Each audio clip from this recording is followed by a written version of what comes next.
This podcast is sponsored by Fred J. Miller Incorporated, found at fjminc.com. Hey everybody, welcome to the Marching Roundtable. This is Tim Hinton, the Beast of the Marching Arts. Really happy to be talking to these folks today. Keith Potter, how are you, sir? Okay, how are you? Great, thank you for being here. Also with us, Rick Subel. Rick, how are you? I'm great, Tim. Thanks for having me. Thank you for being here. And Shavon Garcia. Shavon, how are you? I'm doing well, thank you. Thank you guys for stopping and taking time to do this. Of course, we're all in the middle of this sort of shutdown. We're here to talk about the impact of all these cancellations on ourselves and our students and our programs, how we've been trying to take care of our students and our members. So I appreciate you guys being a part of this discussion. So Keith, thank you for contacting me. We had been sitting around trying to figure out how could we support everybody, what could we do? And I think this conversation is a great way to start. Yeah, I mean, it's first of all, it's good to see friendly faces. And I feel like in those early days when we were still kind of unraveling this and everything started getting shut down, I just kind of felt like all of a sudden we were being like pulled apart, disconnected from everything that we had been doing. And I just thought, gosh, maybe it'll help a little bit to get some colleagues and friends and people together just to talk. I don't even know what we'll say or what to say about it, but it felt like connectivity could be healing. So that was really my only hope reaching out was like, can we stay connected? And I think a lot of people have. I mean, I've accidentally called Rick from my pocket 3 or 4 times during this last week, trying to figure out how to use that app. As you can tell, I'm not so smooth with the technology, but staying connected has been helpful, even if it's clumsy for me. Rick, is that something you guys have been purposeful about, trying to stay connected with people? Yeah, well, I mean, I'm a social person by nature, so when I feel disconnected from people, the first thing I want to do is get hundreds of people together, and I know that we physically can't do that. So we've been, looking at different, apps and things that, provide some kind of, group video chats and games and just think silliness, easy ways to stay connected. Obviously there's a lot of social media sharing and we're all trying to keep that funny and positive and, and not go down any rabbit holes of negativity. I think for us, like he said, just having an outlet to be able to talk through it. Sometimes it's not all laughs, like just being real. Like I'm having a rough one today, just trying to stay positive, like when you find yourselves being the adults in the world, that there are people looking up to you. And so you're always trying to stay in the know and have a plan, but you're also, dealing with your own worries and anxieties and, the avalanche keeps coming and you're always still trying to find that silver lining. And, it adds up and it works on you. And so, for me, like having access to friends who are in like the mental health field and, there's resources about, mindfulness and just finding, sitting outside and listening to the birds in my trees and looking up into a beautiful sky, like whatever you can do, we're all doing that. And we're all trying to share that with each other and also being for each other in the lows too. So,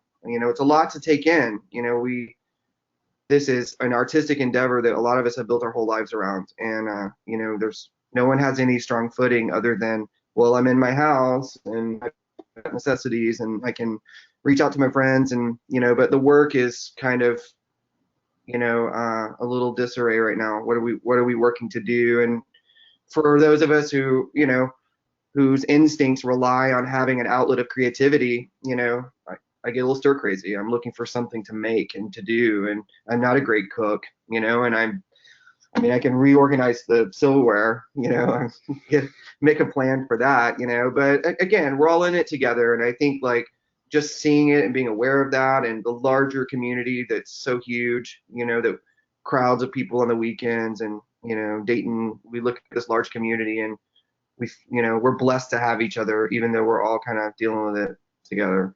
So. Shavon, how about you? How have you been dealing with all this? It very similar to Rick, and it's been very interesting because it's such a heartbreaking situation in terms of where we were in the activity when this all happened, and it's this new form of hurt and heartbreak that that I've never dealt with before. And the same thing. And Rick and I have been playing games in the same kind of community of people too online. And I think all of that is so important. Even last night we were on and somebody asked me, Shavon, are you alone tonight? Just checking in and making sure that, you know, we're not getting too isolated from it. And also I've been trying to stay focused on connecting with my performers through this time as well. And it's not always successful, and I think that many of them are okay and kind of starting to move on with their daily routines, but I'm still trying to just give them little projects or check-ins or assignments. And we kind of just recently did a little dance video project this past weekend since we couldn't meet in person. And we use mindfulness in our daily kind of routine at Imbue. So I have been next going to kind of sit down and maybe record a guided meditation for them or something soon. So I'm trying to stay connected to them and trying to let them know that I'm still here and that it might be through a different medium, but we can still stay connected through the rest of the season and even beyond. Keith, are you doing anything to stay connected with your students at this point? Yeah, I mean, just through our social media private page, sending information and starting to gear up on, when we come out of this, how are we prepared to move on into the next season, whether it be marching band or winter guard or, whenever that happens again. So kind of starting to unwind a little bit and prepare for the future. For me, and the most important thing for me with my high school guard was, there's a lot of different facets to this, and Rick kind of touched on it about, making sure that you're responsible and you're there for your students and having answers when you don't have answers and trying to get as much information as you can and share it and make them feel comfortable. And I think for me, one of the important things, I think just by nature, I'm just a maker, like many of us are. I'm very immersed in the making part of what we do. And everybody at all different places has different things that probably are their passion. So I think that's it for me. And I can remember even being young doing this at one point, marveling at the idea that we make this thing together, the students, the staff, the designers, the tech, the performers, like everybody has a piece of it. And it's always amazing to me at the end that if you think back a few weeks or a few months, that it didn't exist. Like very short time ago, whatever it is, the project that you were working on didn't exist at all. Like the way that the creation came together, and everybody had a huge part in that. And I think initially what freaked me out was the thought that maybe because of the way it ended so abruptly, that it just didn't exist anymore. And I found it important to talk to everybody about, just because it ended shorter than we had planned, all of the effort and the relationships and the magic and the uniqueness of this project, it existed and it will exist just like it always has. It just stopped sooner than normal. And I think, again, because of where everybody lies in their different roles with their different groups, that was the thing that caused me anxiety. Like, I don't want them to feel like this didn't happen or that it went away because it stopped like it did, because we only didn't have the normal way it comes to fruition, and to celebrate with everyone in Dayton. But all of the effort and the work and the relationships and the lessons learned, all of that stuff all still happened, and it all still matters, and it will have its legacy as if it ended at any time in any season. And so I went off on a little tangent there, but that was important for me to make sure to share with the performers, because the way that we were at rehearsal and the way that it all came down, it seemed very abrupt for them. And that's kind of where I found some solace and some sharing. Yeah, I think one of the hardest things for me you know, I wouldn't peg myself as a control freak, but everything that we do, I mean, with our we're in control of our own teams, which means like even down to the atmosphere of the room, like we're in charge of making every single thing, every choice. We have our finger on what, you know, when the breaks are and what they're having for dinner that night, and you know, just really monitoring that. And then you're put in a situation where you have no control. And you know, there was a lot of pawing at the walls for me, just trying to go, okay, I can't do anything about this, and it's hard to let that go, you know. And again, you're still trying to be that role of someone's looking to you saying, well, what do we do next? And you say, okay, well, we take it as it is, and we take it one day at a time, and we stay hopeful. If you know, if this blows over in 2 weeks and we can get a gym, we'll come back together. Or you know, we'll if we can get a facility that'll allow us to have our banquet and we can give out those plaques and awards. Like you're looking for the possibility of something, but you're also accepting a possibility that's not ideal. And at the same time, like Keith was saying, looking back on embracing this long journey and this creative process, and you know, something that's so unique that in any other year would have reached to fruition, that would have had a satisfying ending that you could close the book on, you know. Or right now I feel like the books are still kind of open on the table a little bit, you know, and it still may be a few more weeks before we can all say, okay, well, that was the season, you know, and take a breath and go, okay, now moving forward. But and I feel like a lot of performers are still kind of in that place. They, at least, you know, like for my team, you know, part of that creating that atmosphere is making them a space that they love so much that they never want to leave. And so I always chuckle at the end of every weekend. It's like, guys, go home, get out of the parking lot, like go live your lives, you know. But right now they're all still in that same space where they're looking for anything to hold on to each other and that feeling, you know. And you're just, well, I feel like, you know, I am just kind of help walking them through that process. And then on the larger scale of things, you're looking at what the most important thing is, you know, are they safe? Do they have the things that they need? How are they mentally handling this? You know, with complete uncertainty, how can they plan ahead for what might happen? And just keeping them grounded in hopefulness and possibilities of how we all come out of this, and how we all move forward. Shavon, I think one of the things that's hard is that, as they both said, you're trying to support your students and encourage them and keep them, but at the same time, you're struggling to just, you know, we're all in doing it unto ourselves. So I think that for us that are in charge of groups, that's like a double tricky thing. Like, not only are we taking care of ourselves, we have to also have to figure out to take care of our students. Absolutely. I was just thinking that when I was listening to Rick talk, because all of the feelings that he's describing are what I have about my students, and just thinking, you know, I don't want, this is like so heartbreaking, and I don't want them to feel lost. I don't want them to feel so gutted from this situation. And just the care that he's talking about, creating this environment every weekend for my performers is, you know, my focus this time of year. So when that, right now, in this sense of like not being in control, as he was describing, that's my purpose. That's my personal purpose.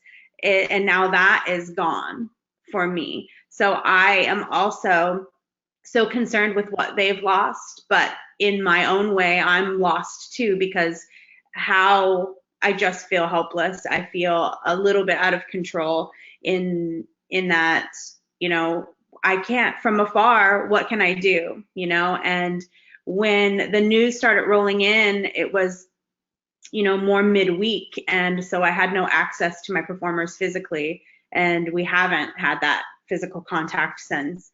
So, you know, I got them on conference calls as soon as I could, just to talk to them. And even though they were already hearing the news, just to make sure that they were hearing my voice and that I was able to deliver some kind of the blow to them. And they could hear it. They could hear my worry and my heartbreak over what they were losing, and that I was so concerned with that. Then they started texting me and calling me back and checking on me. because they knew how this was going to make me feel. And although in a different way, my purpose is them and their purpose is what we were doing together, so it has been a completely double-edged sword, and it's for sure just so difficult to, we're all trying to grasp what a temporary, hopefully new normal is right now, but to feel responsible for them and how they feel is just, it's painful every day. And I'm just finding myself sitting here, trying to think of ways to stay connected. And as Rick said, I am still staying hopeful that there will be a point in time where we can at least get back together for a day and find a little bit of closure for what we, didn't get this season. I think it's really valuable that you were so honest and authentic with them at that time. I think that's, I mean, Keith, don't you think that we can show how we're really feeling and be strong for them at the same time? Yeah, I mean, I think that's definitely part of strength, being present and honest. My situation was a little bit different because it was a high school group. I was rehearsing at the time that the announcement was made from WGI, and at the time we had, I think a couple of things. One, before I even go into that story, if we even have time for me to tell that long of a story, but I think the other thing that when I reflect and I talk about this and we're in this situation, we talk about it, the other part of my brain is like, and there's a global pandemic going on, so you're like lamenting and caring and as we should, mentoring and taking care of our kids. At the other side of it, that I have to keep reminding myself, which sounds ridiculous, but it's like there's a whole bigger issue going on right now, and if we're all safe and healthy, we're going to get through this. And so it's heartbreaking, but we've got some bigger fish to fry at this moment. So just wanted to acknowledge that before telling the story of. No, I appreciate you saying that, because I think that's one of the things that I think is hard about it is we have this real grief and loss, and yet somehow in context it seems like, well, is that really the big a deal? But it is. Like I think you can be both things. I think it has to be, because that's something for me over years of being in this and not being in this, being in other facets of my life. I just think it's dangerous to start being like, well, that's not a big deal.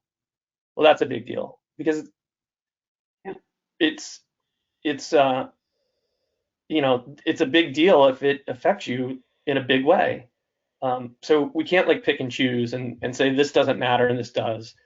It all matters, but just trying to keep some perspective on hopefully all of these decisions and in some cases quick acting is going to save a lot of lives, and ultimately that's a great thing, and it's unfortunate that we had to lose and sacrifice some things, but that's what sacrifice is. And hopefully we all come out of this for the better, and we appreciate the things that we have even a little bit more.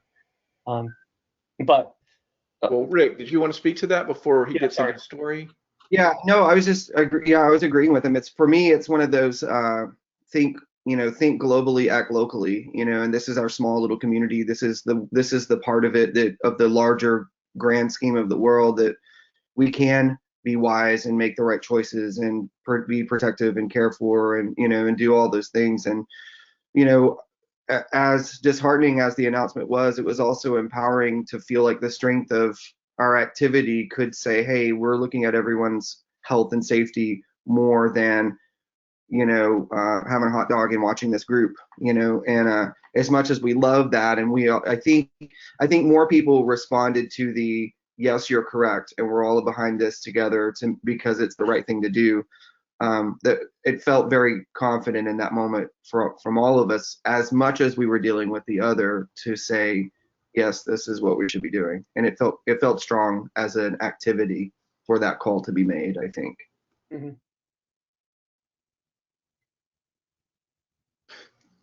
So, Keith, I'd like to hear the story. You were with your students. Yeah, of course, you know, the writing was on the wall, and so I was just watching.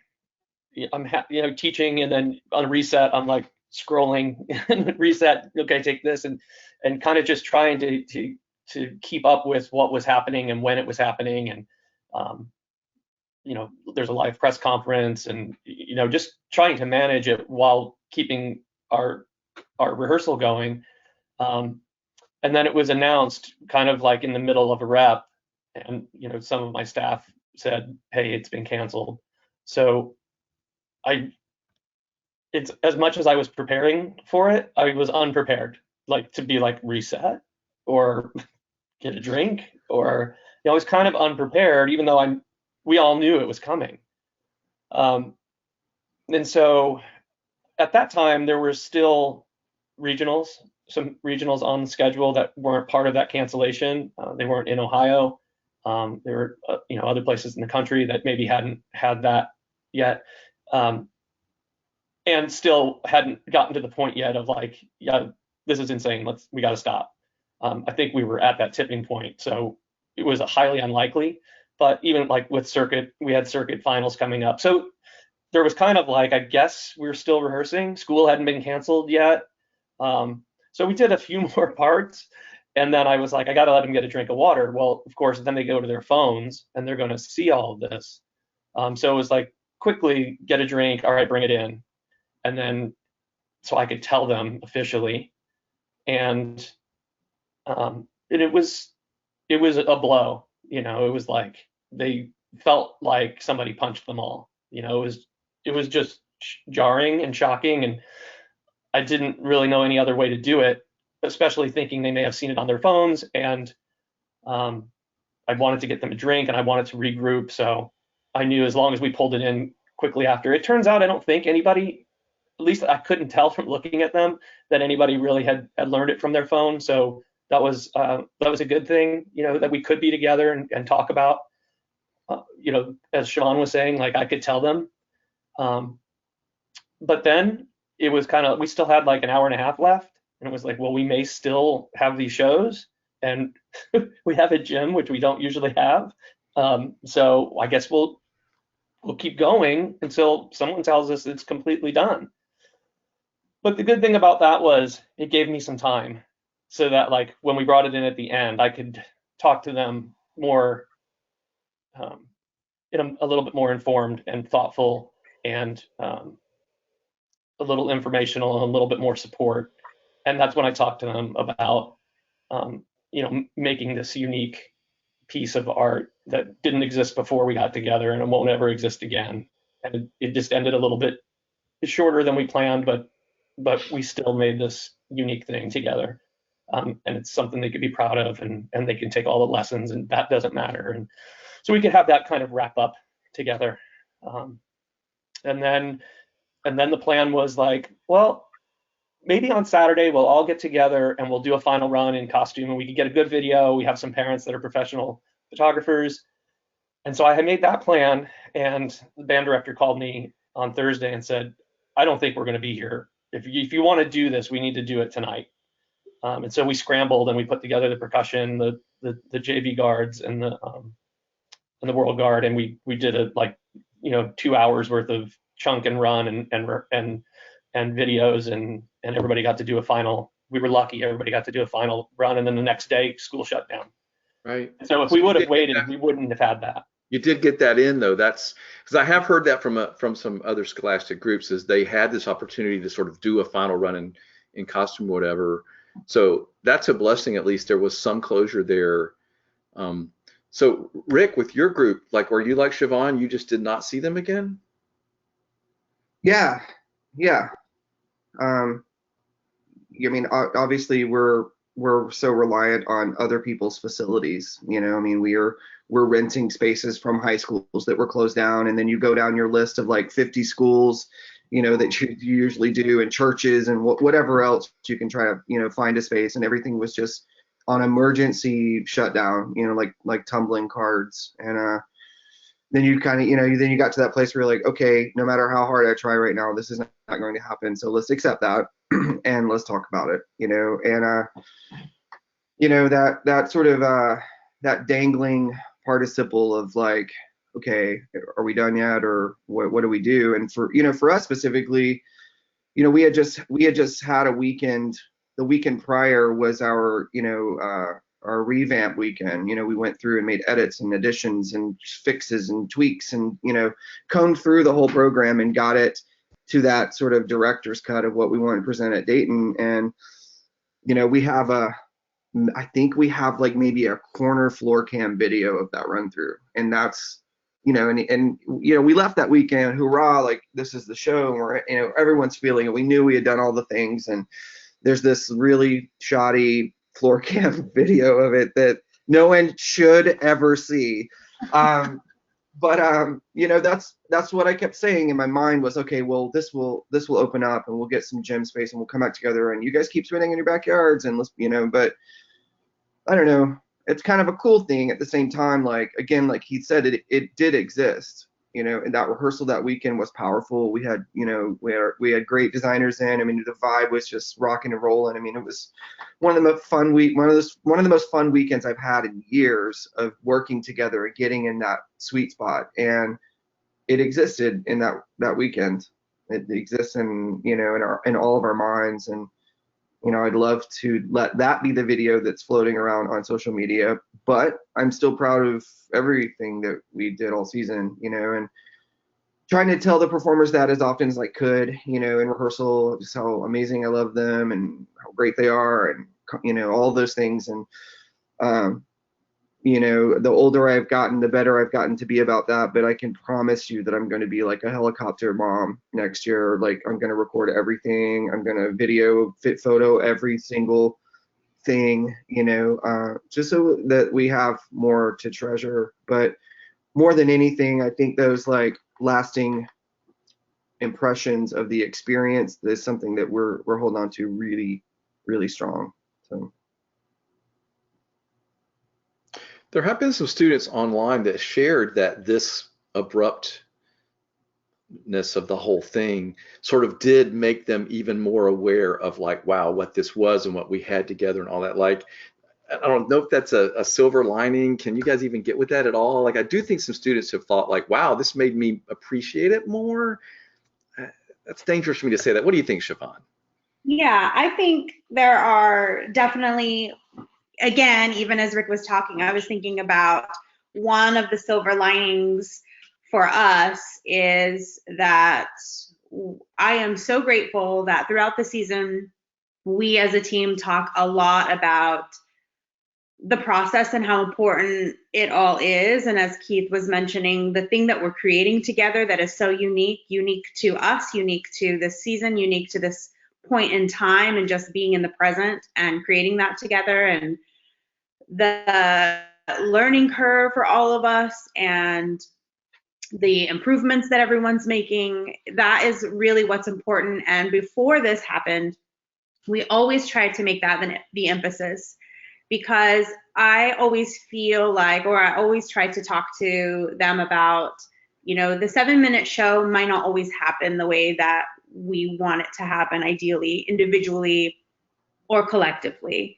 And so if you always put the emphasis on that last 7 minutes, or it's going to be finals night, or it's going to be this specific show that you have a big audience at, or whatever, if you always put the emphasis on the results, or that this is what we're working for to come down to this perfect show or this perfect run, you could be setting yourself up for disappointment. So we're always trying to relish in the idea that every opportunity together is the opportunity. And so my silver lining for that was hearing many of my performers, or seeing them post on social media, or even just messaging me privately, like, thank goodness this is the way that we work and this is our headspace, because this is still heartbreaking and it's still devastating. But to know that this is what we have learned together is that it all matters and the entire process is what's important. And sometimes your rehearsal reps and that energy that you're creating in our space is the best moment, you know, or might be the best run that we ever have. And I agree that, you know, anytime you're going through any kind of process in life and you come to, you know, some form of loss, whether it's something like this or something else in another facet of life, you always get that perspective of what you had and how great it was. And, you know, better to have loved and lost, you know, that kind of feeling. And so it is really nice to see that kind of silver lining come out from so many performers and people on our end as well. Yeah, I'm really looking forward to the celebration on April 4th. You know, whether that be at a distance and digitally, I still think there's going to be an energy on that day of us all kind of being in the same space together, you know, feeling like there's an ending, I guess, you know, and I think that will be cool. You know, silver linings for me, you know, in the discussions with some performers, you know, some who've been doing this for a number of years who said, you know, this might be the last year. They've reached a feeling of completion and they're gonna move on next in the world. And, you know, they go, I can't end like this. So there's some performers I feel that we're gonna get to see another year of them being amazing, which, you know, that's a lucky thing. And, you know, I can only imagine like the you know, I feel like that our communities has gotten stronger and better about supporting other groups and sharing and really caring for other groups. And, you know, there's less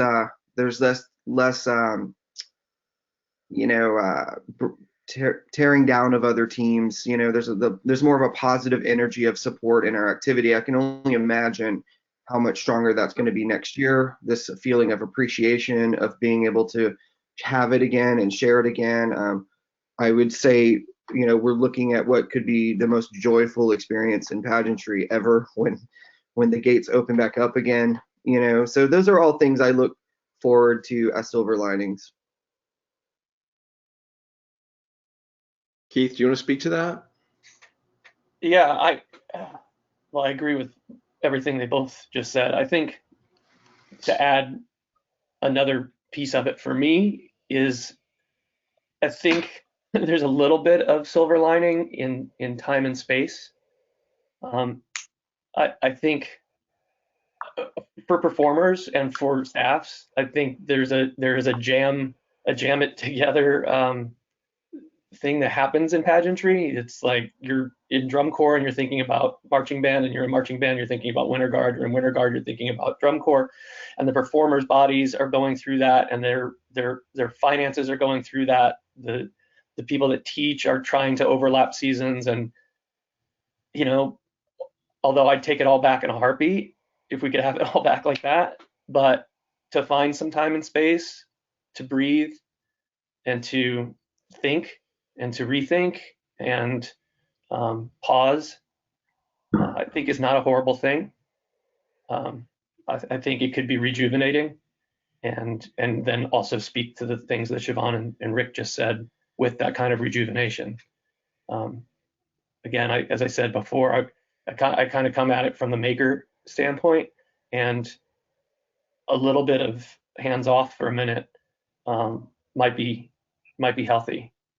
And I'm sure that many of the performers' bodies could use a little bit of hands off for a minute too. So perhaps time and space is a silver lining. I mean, I got to tell you, I definitely feel like it wouldn't hurt the whole world to sort of stop and take a big deep breath. And like maybe we have a little bit of a reboot opportunity here. I don't know. That's my hope. The other thing that you guys mentioned a minute ago was like the sense of love and companionship online as everybody's been sharing their shows and everybody's cheering on and looking at the videos and making comments. Like, I feel like to me, it has brought to the front all the stuff that I think is the very best about WGI. You know what I mean? Like the fact that we're all doing this together and we're supporting each other, and we're realizing our similarities, and we all had this loss at the same time. Like that to me has been a really lovely thing to see. You know, the special Facebook pages and everybody sharing their shows, and like that's just been just sweet and lovely, and I've just loved that part of this. Yeah, it's been nice in terms of friendships and colleagues, but also in terms of education. Just Right. And you know, we just don't have the luxury for many reasons to post things usually, but watching and feeling connected across the country and shooting your friends a text of like, wow, that was awesome, you know, great job, and also learning. There was a lot of benefit of both feeling good and thinking good about seeing people sharing like they have. Yeah, I feel like this happened on every level, you know, like everybody was cheering on the novice JV group just like they were the world class whatever, and I just think that's really positive. Mm-hmm. So is it, I mean, are you guys at all pivoting? I think, Keith, you mentioned, are you pivoting to thinking about next year? Is that a part of the process of healing, or is it too soon? Do we want to discuss that? I don't know. Yeah, I think, I mean, part of it is healing, and part of it is necessity as the world continues to turn. Part of it is unknown, you know, like I don't even know what we're preparing for at this point, but yeah, it's all unknown. Be prepared to prepare, you know, and part of it is business. You know, we all and many people do this for a living, and you know, once our students are taken care of and everyone is safe and we can heal and prepare, then there's the business part of the business. You know, it's back to work kind of. When that happens, I kind of feel like I have to be ready to go back to work in some capacity, hopefully. You know, I'm fingers crossed. Not only do I love doing this, I don't want to do anything else. So I want this to rebound, and I want, most importantly, the world to rebound, and that we hopefully have the luxury of doing this again. Right. Sooner than later. Absolutely. Shavon or Ricky, the one of you guys want to speak to that at all? We don't have to talk about that. I just wondered where you're, like, are you just like too soon? I'm not going to think. I just wondered where you were. For me, it's a balance right now, and I don't think I can get too far ahead of myself because for me personally, it is too soon. I'm still have to kind of, you know, invest in what I'm feeling right now in terms of this thing that was so special and amazing being cut short, and you know, as Keith said, it was the right thing to do. There is a bigger picture to keep in mind for perspective, but I still feel like I still am waiting to see, do I complete a grieving process for this, or is there hope that I can somehow find a next best solution or closure for what I'm in right now? And however, looking to the future and having that in mind, I have to be hopeful. That is what's, you know, going to be a light at the end of the tunnel. So I for sure have that in mind. I for sure am thinking through what the next months are for us, summer into fall, into the start of the next season and everything. I have some of the performers reaching out to me. They are feeling hopeful and excited about what's to come as well. And so that excitement and hope will be there, and I have to acknowledge it because it will keep me moving forward. However, for this project that I was so invested in right now, I can't think that specific to what the next one will be because my heart is still so attached and it was so abruptly cut off from this one right now. Yeah, makes perfect sense. Rick? I think for me, like, you know, up until sort of final decisions, I felt like, you know, on a hamster wheel of just like trying to, what are the possibilities? What can we do? Or, we still have these regionals, this Costa Rica trip. And then what about, like you're looking for what could happen. And so like all of my energy, was just completely in that and was flattened out.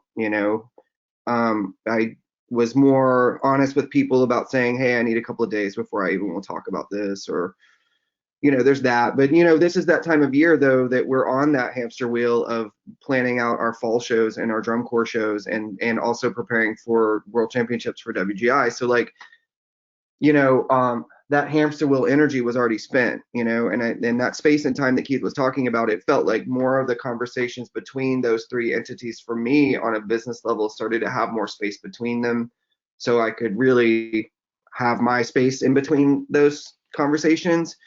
As far as the next year thing, I was just checking in with myself. I collect all the ideas for the next time in folders and whatnot. So there were a couple of days where I just listened to, potential 2021 playlists for Paramount. And I just spent an afternoon sitting on a porch outside, like, listening to music just to see where I was at. Like, am I looking for more of what we started this year, or is it a redirect? Is it a different channel? Like, and it was just a touch base. It wasn't deciding on anything. It was just like, do I want to keep that energy or go somewhere else? And then I'll put that away for a little bit and then go into this conversation and check back with it.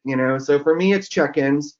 I don't know. I guess to say that I'm excited for a new project, I don't know right now. I don't know. I think it's just a matter of sifting through what we are all capable of doing and just being prepared for that, and just checking in as often as possible. But I think for all of us, like, if I don't find the space for me to address me, I stay on that hamster wheel. That's just how I'm built. And I use that throwing focus to all of the projects to keep me from dealing with my own feelings, and it keeps me, you're safe that way. But I think for me, I have to allow myself to go through the process of what all of this means to me right now, and then figuring out how those projects fit in that too. Well, and I think as you mentioned, one of you mentioned, like, I do think there will be something also about getting through that April 4th date and having that celebration that day. And that's going to probably bring a little bit of closure and stuff to all of this too, because we're recording this on March 25th. So it's still, we're still in the middle of everything that's going on. I so appreciate how honest and thoughtful you guys have been. And I really also really appreciate how careful and thoughtful and caring you've been to your performers. And that's true, I know, for people in your position and all these different guards all over everywhere. So to everybody, thank you for taking care of your students and being thoughtful and being honest and sharing your feelings and being strong while you're not feeling strong and all those things that people are doing. I think that's awesome. And I do think we've seen really some of the very best of what this whole activity can be in the midst of all of this heartache and sadness. So I guess I'll ask you each if you want to say any final words. Keith, anything you want to say as we're closing? You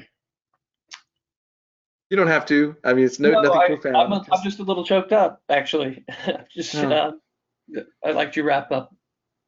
But I guess I would just say stay connected. And that was my whole reason of reaching out to you right away, Tim, was I just felt like I wanted to be part of my community. And I don't want to lose that. Yeah, so, I'm so glad that you did reach out, because I mean, literally, I was sitting around thinking, I want to do something, but sometimes it's like, when do you bother anybody? When do you reach out? So whatever. So I appreciate you putting this conversation in motion. I think this has been really, really wonderful. Shavon, any final things you want to say before we close? This has been amazing to talk to people who can relate so much to what I'm feeling. And sometimes I think, for me personally, I don't do marching arts year round. It's not my only living. And so I think sometimes it makes me feel like that's why I take Imbue or the projects that I do so seriously, because it's like becomes everything to me. So it is emotional, and it is amazing and beautiful to connect to everyone who is going through what I'm going through. And although we do have perspective about what the bigger issue is, it's okay to live in what we're feeling, and that's the only way we're going to get through it. And it's just been beautiful to connect to everyone who is going through the same things. And I just want to reiterate what Keith said. Yes, stay connected, and as he mentioned, if it affects you, it affects you.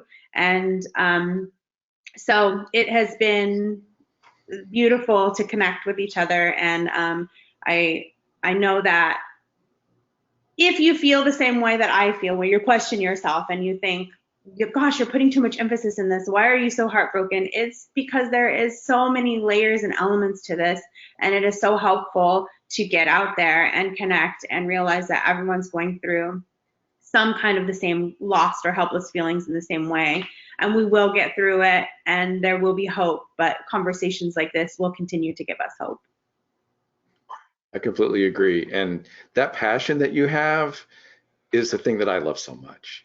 So just own that, and that's wonderful, and we're all sad. Rick, final thoughts from you before we go.